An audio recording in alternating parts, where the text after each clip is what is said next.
Hello everyone. तो previous session को हम लोग आगे कंटिन्यू करते हैं। हमारे पास यहाँ पे क्वेश्चन है, two intersecting lines in a plane P1 have equation. ठीक है, एक प्लेन है जिसके अंदर ये दो लाइन लाई कर रहा है। ठीक है, ये और ये दो लाइन की इक्वेशन है और ये दो लाइन एक सेम प्लेन पे लाई कर रहा है। ठीक है, the equation of plane P2 is, और ये P2 प्लेन का हमें इक्वेशन दे रखा है। ठीक है ना। तो हमें बोल रहा है कि इस P1 प्लेन जिसमें ये दोनों लाइन लाई कर रहा है और इस P2 प्लेन का हमें बीच का डिस्टेंस निकालना है ना। तो यहाँ पे आप देखोगे कि P1 प्लेन हमें गिवन नहीं है। तो सबसे पहले हम ट्राई करेंगे कि P1 प्लेन हमें निकल जाए। एक बार P1 प्लेन मिल जाएगा तो हम उसके बीच का डिस्टेंस भी निकाल सकते हैं। ठीक है, तो ये मान लेते हैं कि P1 प्लेन है और इस प्लेन के अंदर आपके पास दो लाइन है। ठीक है, L1 और L2। ठीक है, और यहाँ पे देखोगे तो प्लेन की इक्वेशन लिखने के लिए हमें क्या चाहिए होता है? प्लेन की इक्वेशन लिखने के लिए हमें एक पॉइंट चाहिए होता है जो प्लेन में हो, और एक नॉर्मल वेक्टर चाहिए होता है। तो यहाँ पे देखो आप ये पॉइंट निकाल सकते हो क्योंकि दोनों लाइन प्लेन में ही लाई कर रहा है। और यहाँ पे देखोगे इंटरसेक्टिंग पॉइंट भी कितना आ रहा है, 1 3 4 आ रहा है। ठीक है, तो इंटरसेक्टिंग पॉइंट की जरूरत नहीं है, एक पॉइंट चाहिए। और इस प्लेन के पैरेलल हमें एक नॉर्मल वेक्टर निकालनी होगी। ठीक है, ये नॉर्मल वेक्टर कौन सा होगा? ये नॉर्मल वेक्टर, क्योंकि हमें लाइन की इक्वेशन पता है, तो दोनों लाइन के अलोंग जो वेक्टर है उसका क्रॉस प्रोडक्ट हमें क्या दे देगा? एन नॉर्मल वेक्टर दे देगा। ठीक है, तो यहाँ पे जब आप नॉर्मल वेक्टर निकालोगे तो क्या होगा? आई कैप, जे कैप, के कैप, और पहले वाले लाइन का वेक्टर देख लो तो इसका वेक्टर क्या होगा? नीचे वाला जो टर्म है। ठीक है, तो ये आई जे के कॉम्पोनेंट है, तो ये क्या हो जाएगा? 1 2 और 3, और दूसरे वाले का 2 3 एंड 1। ठीक है, और इसको हम फर्स्ट रो के अबाउट ओपन कर सकते हैं। तो पहले से करोगे तो कितना होगा? 2 - 9, है ना। 2 - 9, तो ये कितना दे देगा? -7, है ना। यहाँ से कितना आ जाएगा? -7i। और जे से जब ये सेकेंड वाले से करोगे तो कितना आएगा? 1 - 6, तो माइनस माइनस प्लस का 5j। ठीक है, और के साथ करोगे तो कितना आएगा? 3 - 4 माइनस का सॉरी 3 - 4 माइनस का 1, तो ये माइनस का के कैप। ठीक है, तो नॉर्मल वेक्टर हमारे पास आ गई। ठीक है, और हमारे पास प्लेन में एक पॉइंट ऑलरेडी पता है। ठीक है, तो पॉइंट पता है और नॉर्मल वेक्टर पता है, तो हम प्लेन की इक्वेशन लिख सकते हैं। तो प्लेन की इक्वेशन यहाँ पे क्या होगी? तो क्या हो जाएगा? एक्स माइनस, ठीक है, x - 1, और इसके साथ इस नॉर्मल वेक्टर को मल्टीप्लाई करेंगे। ठीक है, जो नॉर्मल हमारे पास प्लेन की इक्वेशन लिखने का तरीका होता है, बस हम यहाँ पे वही यूज कर रहे हैं। ठीक है, दूसरा क्या होगा? दूसरा यहाँ पे देखोगे आप तो ये माइनस का 5 है। ठीक है, तो ये +5 × y - 3 प्लस z - 4 × -1, और ये वैल्यू कितनी हो जाएगी? Equal to 0। ठीक है, और यहाँ पे आप देखोगे तो इस वाले में अब इसको आप मल्टीप्लाई करो। ठीक है, तो मल्टीप्लाई करोगे तो कितना होगा? मल्टीप्लाई करेंगे तो यहाँ से कितनी आ जाएगी वैल्यू? देखो, ये -x प्लस का 7 प्लस का 5y और माइनस का 15 माइनस का z और ये प्लस का 4। ठीक है, और ये इक्वल टू 0 हो गया। इसको सॉल्व करेंगे तो कितना आ जाएगा? -7x plus 5y minus Z, है ना। और यहाँ से कितना आ जाएगा? 11 11 करोगे तो ये माइनस का 4 दे देगा इक्वल टू 0। ठीक है, और माइनस अगर यहाँ से हटा देंगे तो 7x minus 5y plus z plus 4 equal to 0। ठीक है, तो ये हमारे पास कौन सा प्लेन है? ये हमारे पास P1 प्लेन है। ठीक है, और P2 प्लेन का इक्वेशन देखो क्या है? P2 प्लेन का इक्वेशन क्या है हमारे पास? 7x plus 5 minus 5y plus z -6। ठीक है, सेम टाइप का इक्वेशन है। तो ये हमारे पास है 7x minus 5y plus z -6 equal to 0। ये हमारा क्या है? P2 प्लेन है जो हमें गिवन था, और ये P1 प्लेन हमने निकाल लिया। और दोनों प्लेन एक्चुअली में किस टाइप का प्लेन है?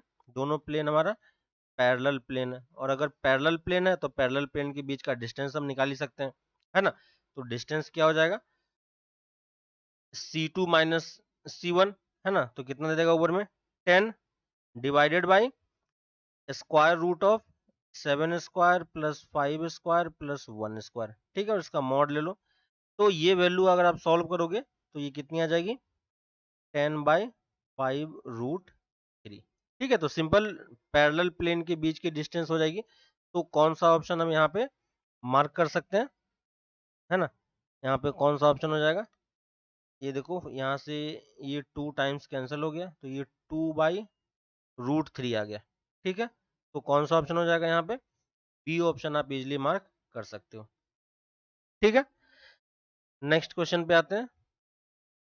नेक्स्ट है हमारे पास, if T is a real number and K हमें एक दिया हुआ है, K equal to T square minus T plus 1 upon T square plus T plus 1, ठीक है, ये हमें दे रखा है। और इसने बोला है कि ये तीन हमारे पास प्लेन की इक्वेशन है ना, और ये अलाउेबल वैल्यू ऑफ के क्या होगा, ठीक है। यहाँ पे हमारे पास के की इक्वेशन है, तो ये तीनों इक्वेशन जब लिखोगे 3x minus y plus 4z equal to 3, है ना, x plus 2y minus 3z equal to -2 and 6x plus 5y plus k z equal to -3, ठीक है। अलाउेबल मतलब ये हो गया कि ये जो तीन इक्वेशन है हमारे पास, और फैमिली ऑफ इक्वेशन बोल सकते हो, तो इस इक्वेशन में हमें इसका रूट्स मिलना चाहिए, ठीक है। और रूट्स मतलब यूनिक रूट्स मिलने चाहिए। तो यूनिक रूट्स के लिए क्या होता है, यहाँ पे हम बोल सकते हैं 4 यूनिक रूट्स। और यूनिक सॉल्यूशन की बात करते हैं, ठीक है। यूनिक सॉल्यूशन के लिए कोफिशिएंट मैट्रिक्स का डिटर्मिनेंट क्या होना चाहिए, 0 होना चाहिए, है ना। और कोफिशिएंट मैट्रिक्स कितना बन रहा है, तो ये आ जाएगा 3 1 6 -1 2 5 4 -3 और k, ठीक है। इसको हम सॉल्व कर सकते हैं, है ना। किसी भी रो या कॉलम के अबाउट ओपन कर दो, ठीक है। तो इसको जब सॉल्व करोगे तो ये कितना आ जाएगा, 7 टाइम्स इंटू के प्लस 5, ठीक है। ये वैल्यू आ गई हमारे पास डिटर्मिनेंट की। और ये डिटर्मिनेंट की वैल्यू हमें चेक करनी है कि यूनिक सॉल्यूशन होगा कि नहीं होगा, ठीक है। यूनिक सॉल्यूशन कब मिलेगा, जब डिटर्मिनेंट की वैल्यू नॉट इक्वल टू 0 होगी, ठीक है। तो हमें डिटर्मिनेंट की value not equal to 0 check करनी है। 0 कैसे चेक करेंगे, तो हमें k की वैल्यू पता होनी चाहिए कि k यहाँ पे क्या है, ठीक है। k की वैल्यू अगर -5 होगी तो फिर इसका कोई सॉल्यूशन नहीं मिलेगा, ठीक है। तो यहाँ पे ऑप्शन में देखो, unique solution, no solution, infinite solution, two solution की बात कर रहा है। तो अब के का रिलेशन हमें यहां से मिलेगा, तो इसको क्रॉस मल्टीप्लाई कर दोगे तो ये कितना दे देगा, k t square plus k t plus 1, sorry, k equal to T square minus T plus 1, ठीक है। टी में देखो ये क्वाड्रेटिक बन रहा है, तो टी का कोफिशिएंट को अगर हम कलेक्ट करेंगे तो कितना होगा, के -1 टी स्क्वायर प्लस के प्लस 1 इंटू टी प्लस के -1 इक्वल टू 0। और ये क्वाड्रेटिक इक्वेशन क्या है, फॉर ऑल टी के लिए वैलिड है ना, क्योंकि इसने क्वेश्चन में ऑलरेडी दे रखा है for T is a real number, तो है ना। तो सारे टी के लिए ये वैलिड है, तो इसका डी क्या होगा, हमारा D greater than equal to 0 होनी चाहिए, ठीक है। और यहाँ से जब डी कैलकुलेट करेंगे तो डी कितना आएगा, डी आ जाएगा बी स्क्वायर -4 ए इंटू सी का होल स्क्वायर, ये ग्रेटर देन इक्वल टू 0 होनी चाहिए, ठीक है। देखो ए स्क्वायर माइनस बी स्क्वायर का फॉर्मूला यूज कर सकते हैं, इस 2 को अंदर ले लेते हैं, तो 2k -2 आ गया, है ना। तो ये वाला टर्म हो गया हमारे पास 2k -2 का होल स्क्वायर, ठीक है। 2 को अंदर ले लिया, ए स्क्वायर माइनस बी स्क्वायर का फॉर्मूला यूज करोगे तो यहाँ से कितनी आ जाएगी, ए प्लस बी, तो ए प्लस बी कितना दे देगा, 3k -1 इंटू ए माइनस बी करेंगे तो ए माइनस बी में कितना आ जाएगा, -k, ठीक है। ए माइनस बी करेंगे तो -k प्लस का 3, ठीक है। ये ग्रेटर देन इक्वल टू 0, के कोफिशिएंट को पॉजिटिव बना लेते हैं, तो 3k -1 और ये k -3 less than equal to 0। और यहाँ से जब आप सॉल्यूशन देखोगे तो k हमारा किसके बीच में लाई करना चाहिए, k हमारा 1/3 से 3 के बीच में लाई करनी चाहिए, है ना। तो k की वैल्यू कहाँ से लाई करेगी, 1/3 टू 3 लाई करनी चाहिए। और फिर 4k की वैल्यू इस इंटरवल के लिए, क्योंकि k हमारा इसी इंटरवल में लाई कर रहा है, तो इस इंटरवल के लिए जो डेल्टा की वैल्यू होगी वो ऑलवेज क्या होगी, ग्रेटर देन 0 होगी, ये कहीं पे 0 नहीं होगी। यानी हमें क्या मिलेगा, एक यूनिक सॉल्यूशन मिलेगा। अगर डिटर्मिनेंट 0 हो जाता तो फिर, है ना, या तो नो सॉल्यूशन मिलता है या इनफाइनाइट सॉल्यूशन मिलता है, वो हमें आगे चेक करना पड़ता। लेकिन क्योंकि डिटर्मिनेंट की वैल्यू पॉजिटिव आ रही है या नॉन जीरो आ रही है, तो हम क्या बोल सकते हैं कि हमारे पास यहाँ पे कितने सॉल्यूशन मिलेंगे, इसके यूनिक सॉल्यूशन मिलेंगे, ठीक है। तो इस इक्वेशन के हमारे पास यूनिक सॉल्यूशन हो गए, ठीक है। नेक्स्ट क्वेश्चन पे आते हैं। नेक्स्ट है हमारे पास this solution of this differential equation, ठीक है, डिफरेंशियल इक्वेशन है 2y dx plus x dy equal to 2x square root of y dx, ठीक है। यहाँ पे देखो x के साथ dx का ऑलरेडी कॉम्बिनेशन बना हुआ है, ठीक है, तो हम इसको क्या करेंगे, √2 से डिवाइड कर देंगे पूरे इक्वेशन को, है ना, क्या करेंगे, पूरे इक्वेशन को √2 √y से डिवाइड कर देंगे। यहाँ पे भी 2 √y से डिवाइड कर दिया, ठीक है। तो ये वाला टर्म देखो कितना हो गया, 2 से 2 कैंसिल हो गया, तो ये वाला टर्म √y dx बन गया, प्लस ये क्या बन गया, x बाई 2 √y dy, और इस तरफ हमारे पास x ds का टर्म ऑलरेडी है, ठीक है। इस वाले टर्म को अगर आप ध्यान दोगे, है ना, ये वाला टर्म, क्योंकि देखो एक के साथ y के साथ dx आ रहा है और x के साथ dy का टर्म आ रहा है, ठीक है, तो ये किसी न किसी प्रोडक्ट का होगा, और ये किसका प्रोडक्ट है, ये x√y का प्रोडक्ट है, ठीक है। तो यानी आप इसको क्या लिख सकते हो, d ऑफ x√y भी लिखा जा सकता है, और राइट हैंड साइड में कितनी आ गई, x dx आ गई, है ना, इसको हम इंटीग्रेट कर सकते हैं, तो ये वैल्यू कितनी दे देगी, x√y, और यहाँ से कितना मिल जाएगा, x² बाई 2 प्लस का c, ठीक है। तो इस डिफरेंशियल इक्वेशन का सॉल्यूशन क्या हो जाएगा, x√y plus x² by 2 equal to c, यानी आप यहाँ पे बी ऑप्शन को मार्क कर सकते हो, ठीक है। नेक्स्ट क्वेश्चन पे आते हैं। नेक्स्ट है हमारे पास मीन और वेरिएंस दिया हुआ है, हमारे पास 10 ऑब्जर्वेशन है, यानी n की वैल्यू कितनी है, 10 है, मीन कितना है, मीन हमारे पास 10 दिया हुआ है, और वेरिएंस कितना दिया, वेरिएंस मतलब सिग्मा स्क्वायर कितना है, 4 है, ठीक है, ये पुराने डेटा का है।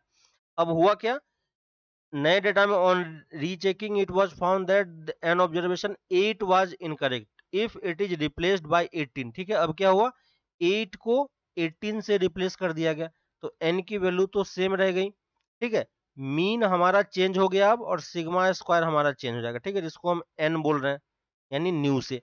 तो हमें करेक्ट वेरिएंस बताना है कि करेक्ट वेरिएंस क्या होगा, ठीक है।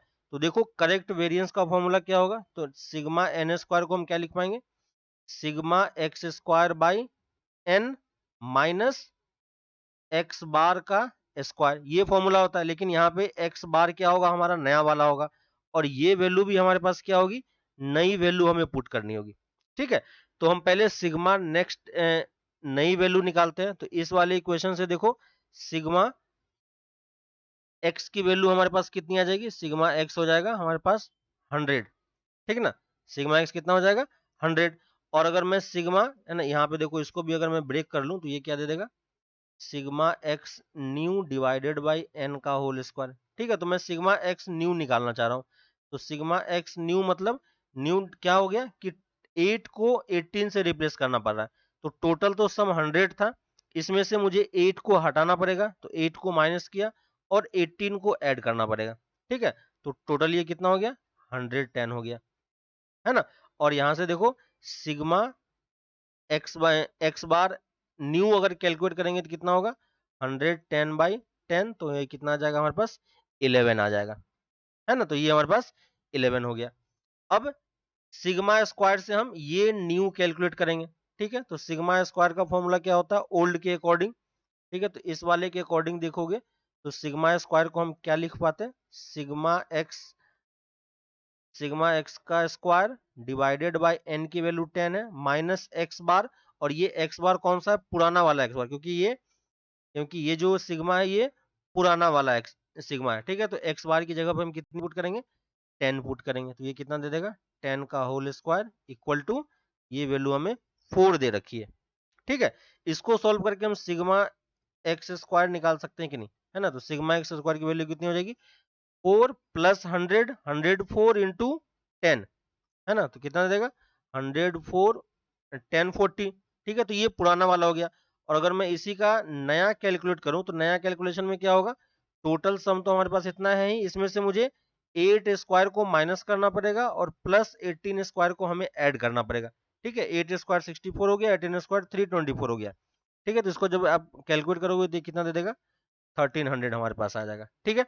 तो दोनों देखो मैंने न्यू कैलकुलेट हो गया, एक हमारे पास ये वाली वैल्यू आ गई और एक हमारे पास ये वाली वैल्यू आ गई, ठीक है। दोनों वैल्यू को यहाँ पे पुट करेंगे तो हमारे पास सिग्मा न्यू मिल जाएगा, तो यहाँ पे कितनी पुट हो जाएगी, सिग्मा एक्स स्क्वायर की वैल्यू कितनी है, 1300 डिवाइडेड बाई 10 माइनस निगमा नया सिग्मा कितना है 11, तो ये हो गया 11 का स्क्वायर, तो ये कितना हो गया 13, 130 माइनस 121, तो ये कितना हो गया 9। तो न्यू वेरिएंस हमारे पास कितनी हो गई, और करेक्ट वेरिएंस हम कितना बोल सकते हैं, हमारे पास ये 9 हो जाएगा। ठीक है, नेक्स्ट क्वेश्चन पे आते हैं।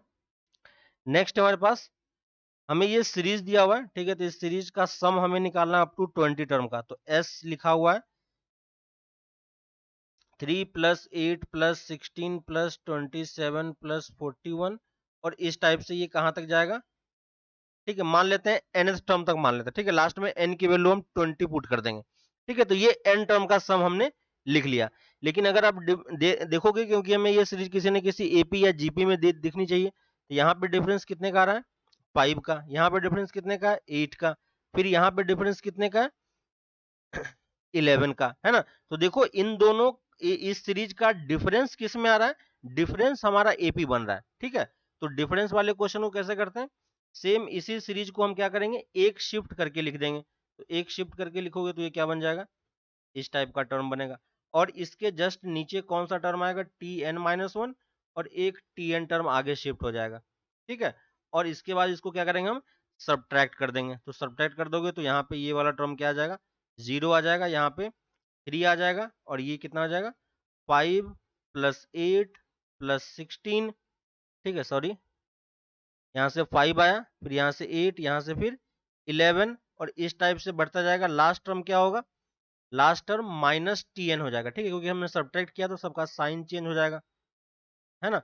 तो ये आ जाएगा। Tn को अगर मैं इस तरफ लेके आ जाऊं, है ना, Tn को मैं लेफ्ट हैंड साइड लेके आ रहा हूँ, तो Tn की वैल्यू कितनी आ गई 3 प्लस 5 प्लस 8 प्लस 11। ठीक है, और यहां से लेके अब टू कहां तक आएगा, Tn-1 टर्म तक आएगा। ठीक है, यहां से यहां तक का अगर सम टर्म देखोगे तो टोटल कितने टर्म है, n-1 टर्म है। ठीक है, अप टू n-1 टर्म तक, क्योंकि ये टोटल टर्म n तक था। ठीक है, तो ये n-1 टर्म है। इसमें से देखो डिफरेंस अब कितने का आ रहा है, डिफरेंस अब 3 का डिफरेंस है ना, कितने का डिफरेंस है 3 का डिफरेंस यहाँ पे मूव कर रहा है। ठीक है, तो अब हम इस 3 से देखो एक 1 को बाहर निकाल लेते हैं, तो ये 2 plus 5 plus 8 plus 11 up to ये अब n टर्म बन गया। ठीक है, हमने क्या किया, इस वाले टर्म से एक 2 इसको दे दिया, तो इसमें टोटल n-1 टर्म था, एक टर्म ऐड होकर ये n टर्म बन गया। तो Tn की वैल्यू हमारे पास ये आ गई, और Tn की वैल्यू हम क्या लिख सकते हैं, 1 प्लस ये क्या है n टर्म का सम, किसका, एपी का, एपी के एन टर्म का ये क्या है सम है। तो एपी के एन टर्म का सम का फॉर्मूला क्या हो जाएगा, ए प्लस n-1 इंटू डी, है ना, n/2, तो यहाँ पे n/2 इंटू ट्वाइस ए, तो ट्वाइस ए कितना दे देगा 4 प्लस n-1 इंटू डी कितना है 3, है ना। तो टी एन की वैल्यू यहां से सॉल्व करोगे तो आपके पास कितनी आ जाएगी 1 प्लस ये कितना हो जाएगा, ये दे देगा हमें n/2 है, तो ये दे देगा ट्वाइस n, है ना, ये कितना हो गया ट्वाइस n, और यहां से कितनी मिल जाएगी वैल्यू n/2 1 प्लस, है ना, तो ब्रैकेट वाले पार्ट को पहले सॉल्व कर लो, तो ये 1 प्लस n/2, और यहाँ से कितना आ गया 3n प्लस 1। ठीक है, और इसको सॉल्व करोगे तो कितना होगा 1 plus 3/2 n square plus n/2 का टर्म। ठीक है, तो ये हमारे पास Tn आ गया, Tn आ गया 1 plus 3/2 n square plus n/2, और अगर मुझे Tn पता है तो हम सम निकाल सकते हैं। ठीक है, Sn निकाल सकते हैं, तो Sn की वैल्यू कितनी हो जाएगी सिग्मा ऑफ Tn। ठीक है, और सिग्मा ऑफ Tn और सबको आप अलग अलग ब्रेक कर दो, तो 3/2 n स्क्वायर। ठीक है, और बाकी हर एक टर्म का आपको सिग्मा की वैल्यू पता है। ठीक है ना, तो Sn को हम क्या लिख सकते हैं, सिग्मा n1 की वैल्यू कितनी हो जाएगी n। ठीक ना, सिग्मा 1 कितना हो जाएगा, ये हमें n दे देगा, प्लस सिग्मा n स्क्वायर की वैल्यू कितनी हो जाएगी 3/2, सिग्मा n स्क्वायर की वैल्यू कितनी हो जाएगी n into n plus 1 into twice n plus 1/6, और लास्ट वाला सिग्मा n है, तो ये कितना दे देगा n इंटू एन प्लस 1/2। ठीक है, ये चीज हमें मिल गई, और हमें वैल्यू किसकी निकालनी है 20 टर्म तक का, तो n की जगह पे 20 पुट कर दो। ठीक है, तो ये कितना हो गया 20 प्लस 3/2 इंटू 20, ठीक है। बाकी सारा आप कैलकुलेशन है तो ये चीज आप इजिली कर सकते हो। Divided by 6 plus half into 20 into 21/2, ठीक है। इसको आप कैलकुलेट कर लेना, कैलकुलेट करके देखोगे तो ये वैल्यू कितनी आ जाती है 4430, ठीक है। बाकी कैलकुलेशन है, आई होप कि ये चीज कर पाओगे। तो 4430, तो कौन सा ऑप्शन हो जाएगा आपका, बी ऑप्शन आप यहाँ पे इजिली मार्क कर सकते हो, ठीक है। तो थोड़ा सा कैलकुलेशन होगा यहाँ पे, वो वाला पार्ट आप देख लेना। नेक्स्ट क्वेश्चन पे आते हैं। नेक्स्ट है हमारे पास the greatest integer less than this term, ठीक है। तो यहाँ पे देखो √2 प्लस 1 टू द पावर 6 का टर्म है। यहाँ पे देखो कुछ रूट का टर्म है और कुछ इंटीजर पार्ट है, ठीक है। तो इसको जब आप सॉल्व करोगे तो इसमें से कुछ इंटीजर आएगा, सारे इंटीजर को मैं कंबाइन करके आई बोल रहा हूँ, और साथ में कुछ ना कुछ फ्रैक्शनल पार्ट आ जाएगा, है ना। क्योंकि ये क्या हो रहा है कि पूरा इंटीजर नहीं है तो कुछ ना कुछ फ्रैक्शनल पार्ट भी आएगा, रूट का टर्म है, ठीक है। मैं एक और टर्म डिफाइन कर रहा हूं जिसमें मैं लिख रहा हूं √2 - 1, ठीक है। √2 + 1 था, मैं √2 - 1 खुद से डिफाइन कर रहा हूं पावर 6 सेम से, ठीक है। ये वैल्यू आप देखोगे तो ये वैल्यू 1 से कम है ना, 1 से कम है, उसकी पावर 6 निकालोगे तो ये क्या आएगा हमारे पास, कुछ ना कुछ फ्रैक्शनल पार्ट ही आएगा, ठीक है। तो यहाँ पे एफ और एफ डैश क्या है, एफ हमारा कहां से कहां लाई कर रहा है 0 से 1 तक, और एफ डैश की वैल्यू भी कहां से कहां तक लाई कर रही है 0 से 1 तक, ठीक है। एफ डैश हमने खुद से चूज किया है। अब इस दोनों को अगर आप ऐड कर देते हो, ठीक है, दोनों इक्वेशन को ऐड कर दोगे तो ये क्या बन जाएगा, f plus f i plus f dash equal to √2 + 1 to the power 6 plus √2 - 1 to the power 6, ठीक है। और √2 द पावर 1/6 को अगर आप ऐड करोगे ओपन करके तो ये कितना दे देगा 2 टाइम्स कौन कौन सा टर्म बच जाएगा 6C0 2 टू द पावर, है ना। और इस तरीके से लिख लो 6C0 √2 to the power 6 plus, देखो और टर्म आपका कैंसिल हो जाएगा क्योंकि यहाँ पे माइनस वाला टर्म है, तो ये 6C2 बचेगा √2 to the power 4, 6C4 √2 to the power square, और 6C6 √2 टू द पावर 0, ठीक है। ये सारा टर्म आपके पास ये बचेगा और इसको आप इजिली सॉल्व कर सकते हो, ठीक ना। तो ये ज्यादा डिफिकल्ट टर्म है नहीं, है ना। कैलकुलेशन के पर्पज से अगर आप देखोगे तो यहां से वैल्यू कितनी हो जाएगी 2 टू द पावर 3, तो पहला टर्म मुझे 8 दे देगा। 6C2 सॉल्व करोगे और ये 2 टू द 2 स्क्वायर है तो 6C2 15 होता है, तो यहाँ से मेरे पास 16 आ जाएगा।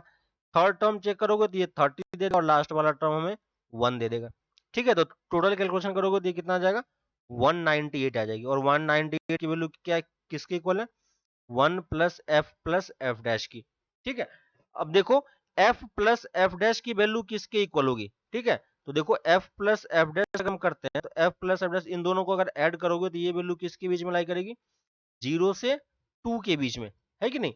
अब देखो लेफ्ट हैंड साइड में राइट हैंड साइड में कंप्लीटली मेरे पास इंटीजर आ चुका है, और ये वाला पार्ट भी हमारा क्या होना चाहिए इंटीजर ही होना चाहिए। इंटीजर में ये वाला पार्ट तो मेरा ऑलरेडी इंटीजर है, यानी एफ प्लस एफ डैश भी हमारा क्या होना चाहिए एफ प्लस एफ डैश भी हमारा इंटीजर ही होना चाहिए, ठीक है ना। और F plus f dash integer होना चाहिए, मतलब 0 से 2 के बीच में सिर्फ कौन सा इंटीजर पॉसिबल है, तो सिर्फ एफ प्लस एफ डैश की वैल्यू 1 पॉसिबल है, ठीक है ना।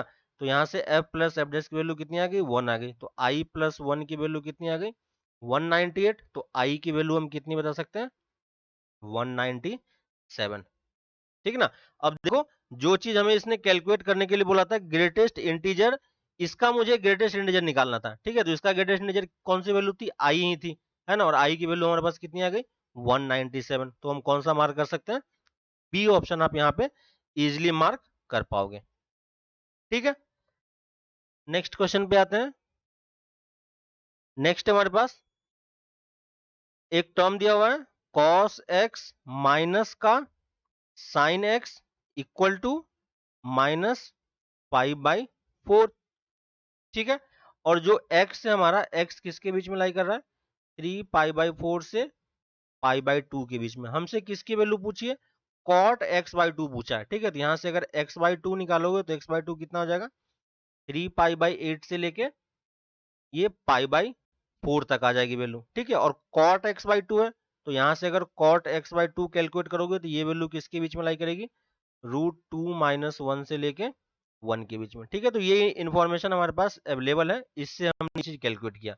ठीक है, अब इस पे आ जाते हैं, क्योंकि हमें cot x/2 चाहिए, है ना। तो cot x/2 यहां से भी आप चेक कर सकते हो कि cot x/2 किसकी वैल्यू √2 - 1 से 1 के बीच में लाई कर रही है। ठीक है, तो यहां से भी आप इजीली कैलकुलेट करके निकाल पाओगे। ठीक है, ऑप्शन अगर आपको क्रॉस चेक करना है तो यहाँ पे देखो, ये बी और ये सी ऑप्शन तो नहीं होगा, क्योंकि ये दोनों वैल्यू क्या है, इस रेंज से बाहर जा रहा है। ठीक है, √2 - 1 से लेके 1 के बीच में इस दोनों में से कोई एक ऑप्शन होगा, है ना।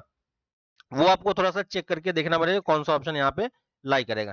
ठीक है, तो उसके लिए, है ना, ये भी देखोगे कि ये ऑप्शन भी लाई नहीं करता है। ठीक है, लेकिन अगर मुझे ये चीज नहीं पता होती, ये तो हमने कैलकुलेट कर लिया ये से इस वाले कंडीशन से, अगर ये पता नहीं होती तो क्या करते, तो देखो cos x को हम क्या कर सकते हैं, है ना, इस 4 को इस तरफ मल्टीप्लाई कर दो तो ये 4 हो जाएगा। cos x को हम 10 के टर्म्स में लिख सकते हैं कि नहीं, है ना। तो 10 के टर्म्स में लिखोगे तो क्या हो जाएगा, 1 - 10² x/2 अपॉन 1 + 10² x/2। ठीक है, और यहां से साइन को भी हम 10 के टर्म में ब्रेक कर सकते हैं, तो साइन को 10 के टर्म में ब्रेक करोगे तो कितना देगा, 2 × 10x/2 डिवाइडेड बाई 1 + 10² x/2, और ये वैल्यू किसके इक्वल होगी, -5 के इक्वल। क्रॉस मल्टीप्लाई कर दो, ठीक है, तो आपके पास 10 में क्वाड्रेटिक बन जाएगा। ठीक है, तो इसको जब सॉल्व करोगे तो कितना आ जाएगा, 10² x/2 माइनस 8 × 10x/2 प्लस 9 = 0। ठीक है, हमें कॉट में चाहिए, cot x/2 चाहिए, तो 10x/2 को 1/cot x/2 लिखोगे तो ये क्या क्या बन जाएगा, 9 cot² x/2 minus 8 cot x/2 plus 1 = 0। ठीक है, ये देखो कॉट में क्वाड्रेटिक है ना, तो कॉट की वैल्यू आप निकाल सकते हो, है ना। हमारे पास क्वाड्रेटिक का फॉर्मूला ऑलरेडी अवेलेबल है, ये कितना हो जाएगा, b ± √7/9। ठीक है, यहां से देखो दो वैल्यू आ रही है, एक वैल्यू है 4 - √7/9 और दूसरी वैल्यू 4 + √7/9। बस आपको चेक करना है कि कौन सी वैल्यू इस इंटरवल में लाई कर रही है। ठीक है, तो चेक करोगे ये वाला पॉइंट इस इंटरवल में लाई नहीं करेगा, सिर्फ यही वाला होगा, और ये चीज हम पहले भी निकाल चुके थे, है ना। तो आप यहाँ पे डी ऑप्शन इजिली मार्क कर सकते हो। ठीक है, तो कोई डिफिकल्ट नहीं है, बस आपको देखना है कि किस तरीके से ये अ, किस इंटरवल में लाई कर रहा है, तो ऑप्शन से भी आप इस चीज को क्रॉस चेक कर सकते हो। ठीक है, नेक्स्ट क्वेश्चन पे आते हैं। नेक्स्ट हमारे पास, in a triangle PQR the equation of internal angle bisector of angle Q is y = x। ठीक है, तो यहाँ पे देखो हमारे पास एक ट्रायंगल है, तो एक ट्रायंगल ड्रॉ कर लेते हैं PQR का। तो ये हमने PQR एक ट्रायंगल ड्रॉ कर लिया, PQR। ठीक है, P पॉइंट का कोऑर्डिनेट इसने हमें दे रखा है 3, 2, और इसने बोल रखा है कि जो Q एंगल है, इसका एंगल बाइसेक्टर का इक्वेशन क्या है, y = x लाइन है ना, तो ये हमारा y = x लाइन है। ठीक है, और ये एक चीज और कंडीशन बोली है कि इक्वेशन ऑफ पी आर क्या है, इस लाइन का इक्वेशन भी हमें दे रखा है 3x - y = 2। ठीक है ना, और हमसे Q पॉइंट का कोऑर्डिनेट पूछा है ना, हमसे किसका कोऑर्डिनेट पूछा है, इस पॉइंट का कोऑर्डिनेट पूछा है। तो इस पॉइंट का कोऑर्डिनेट हम कैसे निकालेंगे, तो हमें सिंपली करना क्या है कि हमें किसी तरीके से भी, अगर हम या तो पी क्यू का इक्वेशन निकाल पाए या क्यू आर का इक्वेशन निकाल पाए, दोनों का है ना, दोनों में से कोई एक आ जाएगा, उसका y = x के साथ अगर आप सॉल्व करोगे तो आपका क्या आ जाएगा, इस पॉइंट Q का कोऑर्डिनेट आ जाएगा। ठीक है, तो देखो ये y = x लाइन है और ये एंगल बाइसेक्टर है, तो ये वाली प्रॉपर्टी हमने पहले भी की थी। अगर ये लेक्चर सीरीज आप देख रहे हो तो वहां पे ये चीज हमने डिस्कस किया था कि y = x के अबाउट किसी पॉइंट का कोऑर्डिनेट, है ना, क्या होता है, 2, 3, ये आपस में इंटरचेंज हो जाता है। ठीक है, और इंटरचेंज होता है, और साथ ही साथ अगर ये एंगल बाइसेक्टर है तो इस वर्टेक्स का एंगल बाइसेक्टर के रिस्पेक्ट में इमेज निकालोगे तो वो इमेज कहाँ पे लाई करेगा, इस वाले साइड पे, है ना। तो इस पॉइंट का कोऑर्डिनेट कितना हो जाएगा, 2, 3, है ना। तो ये डायरेक्टली हमने कैलकुलेट किया। ठीक है, इस पॉइंट को अगर मैं ए बोल देता हूं तो क्यू आर लाइन पे हमारे पास एक पॉइंट ए ऑलरेडी अवेलेबल हो गया। ठीक है, एक और कंडीशन हमें दे रखा है 2 times p q equal to r q, है ना। तो यहाँ पे देखोगे, यहाँ पे हम बोल सकते हैं P Q by Q R का रेशियो कितना है, 1:2 है। P Q by Q R का रेशियो। और एंगल बाइसेक्टर क्या करता है, जहां पे बाइसेक्ट करता है वो भी उसको साइड के रेशियो में ही डिवाइड करता है, यानी ये इस साइड को किस रेशियो में डिवाइड कर रहा होगा, ये वाला पॉइंट जो है इस पी आर पॉइंट को किस रेशियो में डिवाइड कर रहा होगा, 1:2 रेशियो में। ठीक है, इस लाइन का इक्वेशन पता है, इस लाइन का इक्वेशन पता है, दोनों को सॉल्व करके हम इस पॉइंट का कोऑर्डिनेट निकाल सकते हैं कि नहीं। ठीक है, इस वाले क्वेश्चन में y equal to x put कर दो, तो x की वैल्यू कितनी आ जाएगी, x की वैल्यू 1 आ जाएगी और y की वैल्यू भी 1 आ जाएगी। तो इस पॉइंट का कोऑर्डिनेट हम इजीली निकाल सकते हैं 1,1। ठीक है, इस पॉइंट को अगर मैं m बोल देता हूं, तो m पॉइंट क्या करेगा, पी आर को किस रेशियो में डिवाइड करेगा, 1:2 रेशियो में। ठीक है, तो सिंपल हम रेशियो फॉर्मूला यूज कर सकते हैं, सेक्शन फॉर्मूला यूज कर सकते हैं। अगर मैं इस पॉइंट को x बोल दूं, तो यहां से देखो हम क्या बोल सकते हैं, x plus 6 divided by 3 equal to कितना होगा, 1। तो यहां से देखो x की वैल्यू कितनी आ जाएगी, x की वैल्यू आपके पास -3 आ जाएगी। ये हमने कहां पे यूज किया, बस ये रेशियो वाला फॉर्मूला यूज कर रहे हैं। ठीक है, सेक्शन वाला फॉर्मूला, रेशियो हमें दिया हुआ है और ये पॉइंट दिया हुआ है, तो हम ये पॉइंट निकाल रहे हैं। और सिमिलरली y में क्या होगा, y plus 4 divided by 3 equal to 1। तो यहाँ से y की वैल्यू कितनी आ जाएगी, -1। यानी इस पॉइंट का कोऑर्डिनेट कितना हो गया, इस पॉइंट का कोऑर्डिनेट -3, -1 आ गया। अब देखो क्यू आर का हम लाइन का इक्वेशन लिख सकते हैं कि नहीं, है ना। क्यू आर का लाइन का इक्वेशन क्या हो जाएगा, इक्वेशन ऑफ क्यू आर क्या हो जाएगा, दो पॉइंट हमें ऑलरेडी पता चल चुका है इस लाइन पे, है ना। तो दोनों पॉइंट को ज्वाइन करने वाले लाइन का इक्वेशन हम लिख सकते हैं, क्या हो जाएगा, y-3 इक्वल टू, इसका स्लोप कितना हो जाएगा, स्लोप देखोगे तो 3 -1 4 डिवाइडेड बाई 2 -1 5। ठीक है, इंटू x-2। ठीक है, क्रॉस मल्टीप्लाई करो कितना होगा, 5y-15 इक्वल टू 4x-8। ठीक है, तो यहाँ से इक्वेशन कितनी आ जाएगी, इसको इस तरफ लेके आ जाओ, 4x माइनस 5y, और इसको भी इस तरफ लेके आ जाएंगे तो +7 इक्वल टू 0। ये किस लाइन का इक्वेशन हो गया, ये हो गया हमारा क्यू आर लाइन का इक्वेशन। और हमें इस लाइन का इक्वेशन तो ऑलरेडी पता है, y इक्वल टू एक्स। इस दोनों को अगर हम सॉल्व करेंगे तो हमें इस पॉइंट का कोऑर्डिनेट मिल जाएगा कि नहीं। ठीक है, यहाँ पे सिंपली हमें करना क्या है, y equal to x put करनी है। ठीक है, तो y equal to x put करोगे तो यहाँ से देखो, है ना, x equal to y equal to कितना आ जाएगा, 7। ठीक है, यानी इस क्यू पॉइंट का कोऑर्डिनेट कितना है, 7,7 है। ठीक है, तो कौन सा पॉइंट हो जाएगा आपका, कौन सा ऑप्शन हो जाएगा, आप ये बी ऑप्शन मार्क कर सकते हो। ठीक है, नेक्स्ट क्वेश्चन पे आते हैं। नेक्स्ट है हमारे पास, let line L1 L2 be the normal to this and tangent to this. ठीक है, यानी इस लाइन का जो नॉर्मल है वो इस कर्व का जो नॉर्मल है वो इस कर्व का क्या है, टेंजेंट है ना। तो इस कर्व का नॉर्मल का इक्वेशन क्या होगा, नॉर्मल का इक्वेशन क्या होगा, किस फॉर्मेट में लिखेंगे, और इस लाइन का टेंजेंट का इक्वेशन स्लोप फॉर्म में हम लिखना चाह रहे हैं। ठीक है, तो स्लोप फॉर्म में नॉर्मल का इक्वेशन क्या हो जाता है, इसका हम क्या लिखते हैं, मान लो इसका स्लोप m है, तो यहाँ पे क्या हो जाएगा, y equal to m x minus twice m minus m cube. ठीक है, इस टाइप के इक्वेशन का नॉर्मल का इक्वेशन क्या होता है, y equal to m x minus twice a m minus a m cube. ठीक है, ए की वैल्यू 1 है इसलिए ये इक्वेशन बन गया।